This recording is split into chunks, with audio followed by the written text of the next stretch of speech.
Il-Ministru tal-Kultura José Herrera għadu iħossa bitqila biex jammetti l-iżbalja u jagħmel apoloġija lil eluf ta' persuni li jaħdmu qatieħu bi professjonalità fis-settur tal-arti u d-divertiment. Il-kontroversja kollha bdiet wara li tul il-jum ta' tnejn il-Ministru sqar ma' Net News li xogħol l-artisti ma jqisux bħala impjieg u li l-IQ tal-artist mhuwiex business oriented tant li bosta kienu dawk il-persuni minn kull qasam f'dan is-settur minn atturi sa kompożituri minn pitturi sa inġiniera tal-grafika illi esprimew id-diżappunt tagħhom fil-konfront ta' dak li qal Herrera.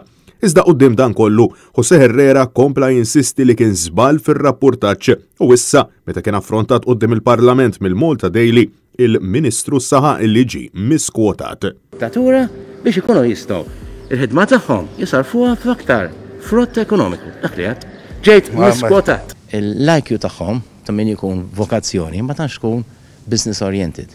Kif juru il-filmati ta' Net News, Herrera kien ċar ħafna fi kliemu meta rrefera l-intelligenza tal-professjonisti fl-industrija bin-nies jesprimu unanament id-diżappunt tagħhom għan-nuqqas ta' sensittività min-naħa tal-Ministru.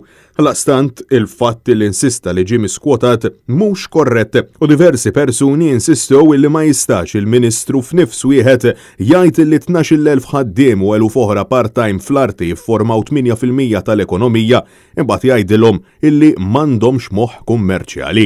L-artist u kreattiv ħafna drabi mhux negozjant. Huwa hija vokazzjoni iktar milli hija impjieg jew milli hija business. Allora fil-waqt li l-kreattivi tagħna huma eċċellenti dik li hija kultura u dik li hija arti u biex jelevaw il-kwalità tal-ħajja, l-IQ tagħhom ta' min ikun vokazzjoni ma tantx tkun business oriented. Francesco Catania, Net News.